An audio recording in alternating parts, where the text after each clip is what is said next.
सारे प्रिंसिपल्स का एक मत था कि बच्चों में थोड़ा चेंज आया है, थोड़ा नहीं काफ़ी चेंज आया है, स्पेशली कोरोना के बाद। इसीलिए हमारा थीम था बिल्डिंग बॉन्ड बिल्डिंग ब्रिजेस, कि हम किस तरह से उनके जोड़ कर रख सकते हैं। मकसद यही था ऑर्गेनाइज करने का कि सारे प्रिंसिपल्स एक दूसरे से बातचीत करें, शेयर करें, जो तकलीफ़ें आती है स्कूल में उन्होंने किस तरह से उनको सॉल्व किया, किस तरह से उनका एज अ प्रोजेक्ट लिया और क्या क्या उन्होंने इनोवेटिव आइडियाज़ इम्प्लीमेंट किए। उसके लिए ये कॉन्फ्रेंस बहुत मदद करता है। बहुत बच्चे 700 दिन जो घर पे थे कोरोना के टाइम में, उन्होंने डार्क वेब करके जो होता है उस पर उनकी एंट्री हुई थी और उसमें अलग अलग चैलेंजेस दिए जाते हैं, अलग अलग काम करवाए जाते हैं और बच्चे उसमें इतने ये हो जाते हैं मोटिवेट करने के लिए, कभी कभी सुसाइड भी कर लेते हैं। तो हमारा काम होता है उनको बताना कि ये डार्क वेब, वर्चुअल फ्रेंड्स, ये रियलिटी नहीं, इसको आप इतना इम्पोर्टेंस नहीं दे। On the other hand technology आपको बहुत कुछ सिखाती भी, पर पेरेंट्स को ट्रेनिंग देना है कि वो किस तरह से बच्चों की सहायता करें मोबाइल फ़ोन यूसेज। नमस्कार, सोशल संवाद में स्वागत है। मैं शशि भूषण। 2 दिनों तक जमशेदपुर में केरला समाजा मॉडल स्कूल में आपका ICSE बोर्ड के जो एसोसिएशन है उसने प्रिंसिपल का बिहार और झारखंड का जो रीजनल यहाँ पर तमाम जो स्कूल हैं उनका एक कॉन्फ्रेंस ऑर्गेनाइज किया गया, जिसमें तमाम तरह की इनोवेटिव बातें हुई, देश भर के स्पीकर आए और क्या कुछ हुआ इस कॉन्फ्रेंस से निकलकर हम बात करेंगे। हमारे साथ केरला समाजा मॉडल स्कूल के प्रिंसिपल मैडम है। सबसे पहले मैम आपकी स्वागत है बातचीत करने के लिए और इस तरह के प्रोग्राम ऑर्गेनाइज करने के लिए बहुत बहुत धन्यवाद। Thank you. मैं नंदिनी शुक्ला, प्रिंसिपल केरला समाजा मॉडल स्कूल जमशेदपुर, और हमारे यहाँ जमशेदपुर जोन की ओर से मैंने ये कॉन्फ्रेंस ऑर्गेनाइज़ किया था, जहाँ ये 35वां रीजनल कॉन्फ्रेंस है ऑफ ASISC। उसका फुल फॉर्म है association of schools for Indian school certificate. और मकसद यही था ऑर्गेनाइज़ करने का कि सारे प्रिंसिपल्स एक दूसरे से बातचीत करें, शेयर करें, जो तकलीफ़ें आती है स्कूल में उन्होंने किस तरह से उनको सॉल्व किया, किस तरह से उनका एज अ प्रोजेक्ट लिया और क्या क्या उन्होंने इनोवेटिव आइडियाज़ इम्प्लीमेंट किए। उसके लिए ये कॉन्फ्रेंस बहुत मदद करता है। मेरा सवाल था कि 2 दिन में एक से बहुत सारे इनोवेटिव स्पीकर हमने देखा और सुना भी। मैम, क्या बच्चों को लेकर कि कुछ सिलेबस में चेंजेज या कुछ पढ़ाई को किस तरीके से इनोवेटिव बनाया जाए, उसको लेकर भी कोई बातचीत हुई? तो NEP के तहत अभी बोला ही गया है कि आपको लर्निंग बाय डूइंग और एक्सपीरियंशियल लर्निंग पे ध्यान देना है। तो उसमें फाउंडेशनल लिटरेसी और न्यूमरेसी कोर्स तो प्राइमरी बच्चों के लिए है ही है, जिसकी ओर काउंसिल ने हमें ऑलरेडी अवगत किया हुआ है।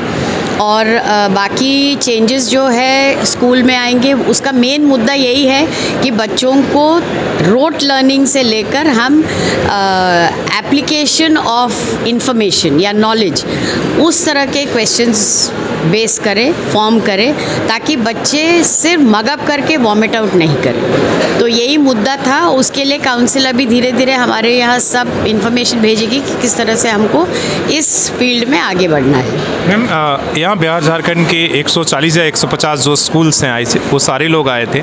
किसी ने किस तरह की कोई परेशानियाँ ऐसे जो शेयर किया जो बिहार में अलग है, झारखंड में अलग है, या कुछ ऐसी चीज़ें? नहीं, ऐसी कोई परेशानी नहीं थी। सारे प्रिंसिपल्स का एक मत था कि बच्चों में थोड़ा चेंज आया है, थोड़ा नहीं काफ़ी चेंज आया है, स्पेशली कोरोना के बाद। इसीलिए हमारा थीम था बिल्डिंग बॉन्ड बिल्डिंग ब्रिजेस, कि हम किस तरह से उनके जोड़ कर रख सकते हैं और किस तरह से उनकी हम मदद कर सकते हैं, क्योंकि हमको सोसाइटी में अच्छे मेंटल हेल्थ वालों को भेजना है।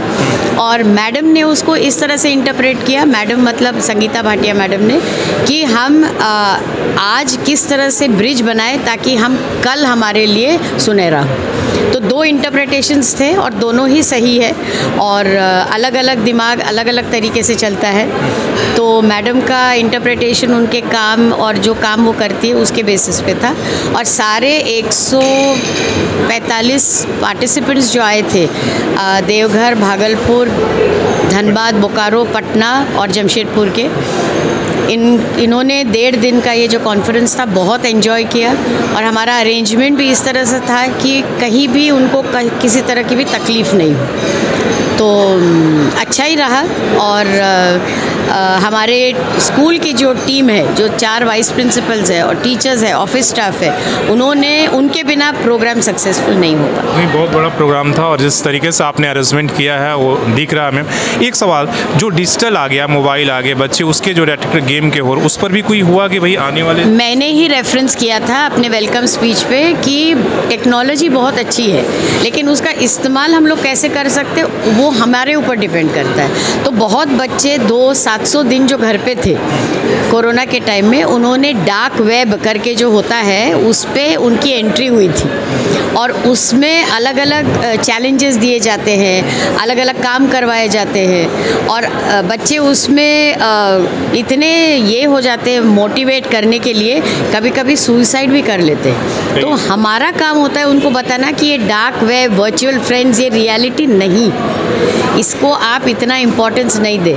On the other hand technology आपको बहुत कुछ सिखाती भी, पर पेरेंट्स को ट्रेनिंग देना है कि वो किस तरह से बच्चों की सहायता करें मोबाइल फ़ोन यूसेज या कंप्यूटर पे या आईपैड में, मैक में, जैसे जो भी।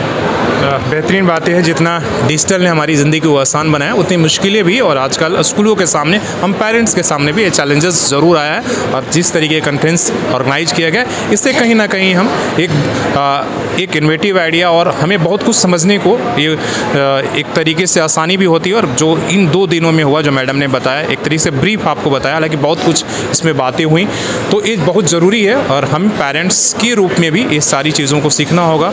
इसलिए कि स्कूल अपने स्तर पर, लेकिन पेरेंट्स को भी अपने लेवल पर, हमें स्तर पर ये सारी चीज़ें वर्क करना होगा कि बच्चे ज़्यादा से ज़्यादा डिजिटल से ज़्यादा फिजिकल ये पर ध्यान दें, तभी जाकर सुनहरा भविष्य होगा। तो अपने सहयोगी आलोक पांडे और CS राममूर्ति के साथ शशि भूषण, सोशल संवाद न्यूज़, झारखंड।